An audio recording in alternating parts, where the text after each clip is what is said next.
The first time I heard the word human, I was sitting in a briefing room on orbital station Veth Nora, sipping a cup of warmed nutrient broth, and half asleep.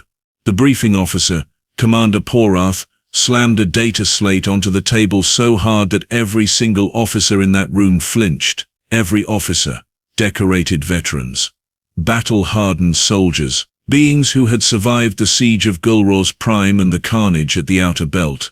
We flinched at a data slate hitting a table. That should have been my first clue that something was very, very wrong. Humans, Porath said, dragging the word out like it tasted strange in his mandibles, have made contact with the Vithari border fleet. Silence. Not the polite, attentive silence of officers preparing to receive orders. The heavy, suffocating silence of beings who suddenly feel the air pressure in the room drop several notches. And, asked Sub-Commander Travak, who I had always admired for his absolute refusal to show fear. He was showing something close to it now, something in the way his secondary eyelids flickered. Porath pressed a button. The holo screen behind him lit up. We watched the footage. For 43 seconds, nobody breathed. Then Travak said, very quietly, "That is not possible. Let me give you some context, because context is important. Especially when the context involves a species that should, by every reasonable biological and tactical metric, be completely unremarkable. Humans come from a single planet. 1. A mid-sized, moderately wet rock orbiting an ordinary star in the outer edge of a rather average galaxy. They have no natural armor, no venomous glands, no pheromone-based hive mind, no bioluminescent threat displays. No secondary brain for redundant processing. They are, by the standards of galactic biology, embarrassingly fragile. 2 hearts. If you count only the species with 2 or more. Soft outer skin that tears. If you look at it aggressively. Internal organs with no external reinforcement whatsoever. Body temperature so narrow in its viable range that the species developed a technology called a jacket, just to survive their own planet's weather cycles. A jacket. Fabric wrapped around the body. To stay warm. We, the Keth sovereignty, have beings in our military who breathe chlorine gas as a hobby. Humans make jackets. And yet, on the holoscreen, a Vethari border patrol, 6 warships armed with Class 7 disruptor arrays and fully charged barrier shields, had encountered a single human vessel. 1. Approximately 60 meters long, designed, as far as our analysts could determine, for exploration and light cargo transport. It was not a military ship. It had the tactical profile of a delivery truck. The Vitari fleet commander, Admiral Goruk Sethal, an individual with 40 years of military experience and a decoration for dismantling 3 pirate fleets simultaneously, hailed the human vessel and issued a standard territorial ultimatum. The kind of ultimatum that ends in immediate compliance 98% of the time. The human captain responded. I will not tell you what he said word for word, because our translator is still unsure whether the phrase he used was a greeting, an insult, or an ancient declaration of war. It contained the word relax, which our cultural database flagged as either a calming suggestion or a pre-combat taunt, depending on tone. The tone was, according to the audio analysis, both. What happened next took 43 seconds. In those 43 seconds, using a single cargo vessel with improvised modifications, our engineers are still arguing about in 3 separate research facilities. The human captain disabled 4 of the 6 Vithari warships. Not destroyed. Disabled. That was the part that kept me awake that night. He could have destroyed them. The tactical window was clearly there. Our analysts ran the simulation 97 times. 92 of those simulations ended in the human achieving complete annihilation of all 6 ships within 60 seconds. He chose not to. He left 4 ships drifting, crew alive, life support intact, systems rebooting at low power. Then he transmitted a second message. Our translator is even less certain about this one. But the phrase that appears most prominently in the translation reads, roughly as follows. No hard feelings. The briefing room was very quiet for a long time after the footage ended. Porath turned off the holoscreen. He stood at the front of the room with the expression of a being who had spent his entire career believing in a particular order of things and had just been informed that the order was in fact optional. "Observations," he said. Draveth raised a claw slowly.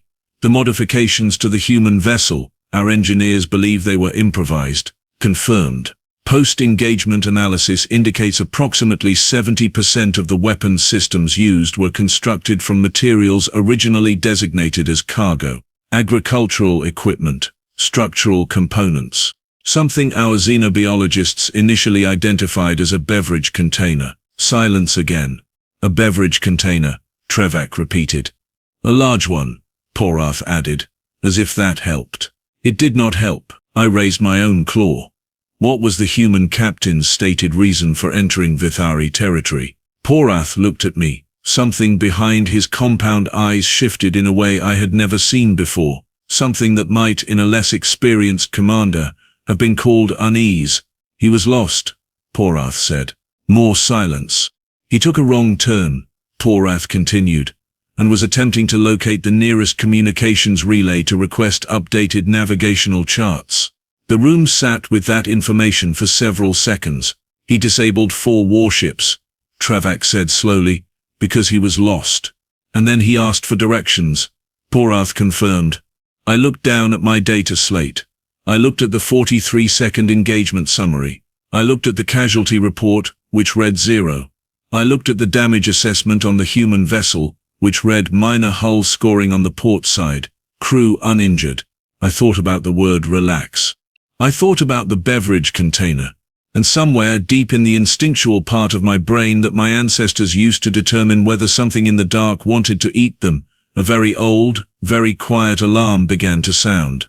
3 days after the briefing, the Keth Sovereignty High Council did what the Keth Sovereignty High Council always does when faced with information it does not understand. It formed a committee.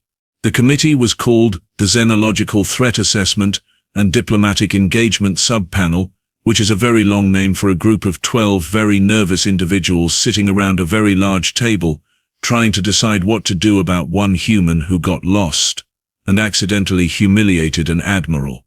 I was assigned to the committee. Lucky me. The first session lasted 9 hours. We reviewed the footage 14 more times. We brought in 3 separate weapons analysts, 2 theoretical physicists, and a xenopsychologist named Draveth, who studied non-Keth behavioral patterns for a living and had, up until this point, considered himself unshockable. He was visibly shocked. "The most alarming element," Draveth said, pulling up a behavioral breakdown on the central display, "is not the improvised weaponry.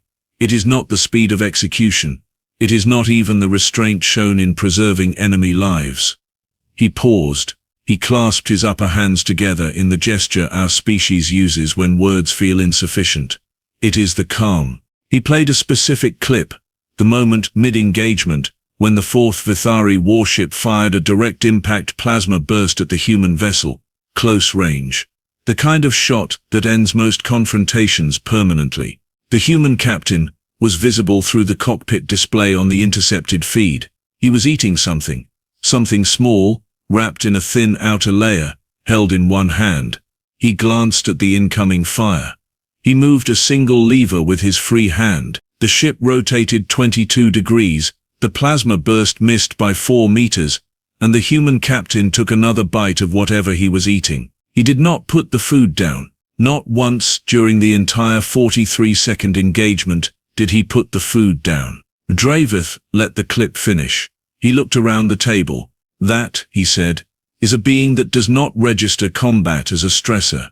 Councillor Varath, the oldest member of the panel, and an individual who had survived enough political battles to have opinions on everything, leaned forward. "All species have individuals who perform well under pressure. This may simply be an outlier." Draveth shook his head slowly. "We pulled additional records. 17 documented human encounters with other spacefaring species over the past 30 years. 14 of those encounters involved some form of conflict or altercation." He advanced the display. "In 11 of those 14 incidents, the humans were outnumbered. In 9 of them, they were outgunned. They won all 14. Varath stared at the numbers. "And the other 3 incidents?" I asked. Trade negotiations, Draveth said. The humans won those too, but in a different sense.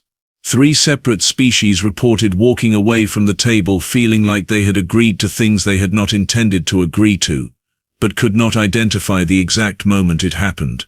The room was quiet in the specific way that rooms get quiet when everyone is thinking the same thought but nobody wants to say it out loud. I said it out loud. They are better at this than we are. Nobody argued. The committee spent 2 more days in deliberation. Options were presented, discussed, dismissed, re-presented with minor adjustments, dismissed again. Option 1 was military escalation. Send a significant fleet to the border. Demonstrate Keth sovereignty military capacity. Make it clear that the 43-second incident was an anomaly that would not be tolerated on any future occasion. Draveth pointed out that this would require us to send enough ships to guarantee an overwhelming tactical advantage, because sending anything less than overwhelming force against humans had, historically, produced results that nobody wanted on their service record. The fleet admiral asked how many ships qualified as overwhelming against the species that disabled 4 warships with a beverage container while eating a snack. Nobody had a good answer. Option 1 was removed from consideration. Option 2 was complete disengagement. Pull Keth sovereignty presence back from the border sectors. Establish a wide buffer zone. Avoid all contact with human vessels and hope the humans continued to be lost rather than deliberate in their navigation. Councillor Varath dismissed this one personally. We have 17 inhabited Keth colony worlds in those sectors, she said flatly. We are not abandoning 17 worlds because we are frightened of a species that asks for directions. She said it firmly. She said it with conviction. Her secondary eyelids flickered the entire time she said it. Option 3 was the one nobody wanted to propose, which meant it fell to me, because I am apparently the kind of officer that committees assign uncomfortable tasks to. We make contact, I said. Formally, diplomatically. We introduce ourselves as a civilization that wishes to establish peaceful communication, and we find out directly what the humans want. Silence. You want us to talk to them, Draveth said. He had been added to the committee as a military advisor, and had spent most of the past 2 days looking like a being who deeply regretted every professional decision that had led him to this table. Yes. Voluntarily. Yes. After watching what one of them did to 6 warships while eating lunch. Technically we do not know it was lunch, I said. It could have been a midday snack. Draveth stared at me. The point stands, I said. We do not know what they want because we have not asked. Every conflict in that footage was initiated by the other party. The humans responded. They did not start anything. Draveth nodded slowly. That is consistent with the behavioral profile, reactive rather than aggressive. They do not appear to initiate hostilities. They appear to finish them. That sentence landed on the table like something heavy and cold. They do not initiate hostilities. They finish them. The diplomatic vessel we prepared was our finest. Full honors configuration. Crew of 40. Every communication system calibrated for maximum clarity. A translation matrix updated with every known fragment of human language patterns. A gift array prepared according to the limited cultural data we had available, which resulted in a somewhat confusing collection of items that our cultural analysts believed humans valued, including cured food products, navigational charts for the exact sectors where the incident occurred, after considerable debate, a jacket. A good one, we were told. Thermally efficient. I commanded the vessel personally, because of course I did. We located the human ship 3 days later. It had not moved far. Our long-range scan showed it parked near a small uninhabited moon, and according to the energy readings, running what appeared to be a full diagnostic on its navigation systems. He really had been lost. I hailed the vessel on the diplomatic frequency. My translator was ready. My speech was prepared. 14 drafts. Reviewed by the entire committee. The human captain responded in 4 seconds. Oh hey, he said. You are that Keth ship, right? Veth, Nora station registration. I saw you on the long range. Listen, I am really sorry about the Vethery thing. Are those guys okay? I tried not to do any permanent damage. My translator flagged "oh hey" as an informal greeting of low aggression. It flagged "those guys okay" as a genuine inquiry about enemy welfare. I looked at my carefully prepared 14-draft diplomatic speech. I set it aside. "They are," I said carefully, "recovering well." "Great, great." A pause. The sound of something being unwrapped. "So what can I do for you?" I thought about the footage. The beverage container. The 43 seconds. The food he never once put down. I thought about what Draveth said. They do not initiate. They finish. And I made a decision that 14 drafts had not prepared me for, but that something older and quieter in my instincts told me was exactly right. "Captain," I said, "we would very much like to be your friends." A long pause. Then the human laughed. It was a warm sound. Genuine. Completely unguarded in a way that no species with natural predators ever laughs. "Yeah," he said.